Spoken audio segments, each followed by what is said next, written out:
শিয়ালদা থেকে ধর্মতলা, যেটা আধ ঘন্টার বেশি সময় আপনার লেগে যায় সাধারণত অফিস টাইমে, যে কোনো জায়গা থেকে শিয়ালদা স্টেশনে নামার পরে মাত্র 3 মিনিটে ধর্মতলা পৌঁছে যেতে পারে। আবার অন্যদিকে এত গুরুত্বপূর্ণ দুটো স্টেশন ভাবুন, ধর্মতলার পরেই যে দুটো নাম মাথায় আসে, অর্থাৎ হাওড়া এবং শিয়ালদা স্টেশন, এই দুটো স্টেশনকে আমরা কোনোদিন কানেক্ট করার কথা ভাবতেই পারেন। হাওড়া এবং শিয়ালদা স্টেশন মাত্র 13 মিনিটে এবার কানেক্ট হবে, অর্থাৎ মাত্র 13 মিনিটে যে কেউ নিজের সুটকেসটা নিয়ে শিয়ালদা স্টেশনে নেমে হাওড়া স্টেশনে পৌঁছে যেতে পারবে এবং হাওড়া স্টেশন অর্থাৎ মেট্রো স্টেশন থেকে রেল স্টেশন হয়ে সে বিভিন্ন জায়গায় চলে যেতে পারবে।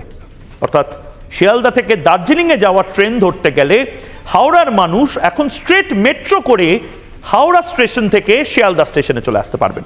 এই গোটা বিষয়টা বাংলার মানুষকে নরেন্দ্র মোদী উপহার দিচ্ছেন এবং এই উপহারটা টিজার মাত্র।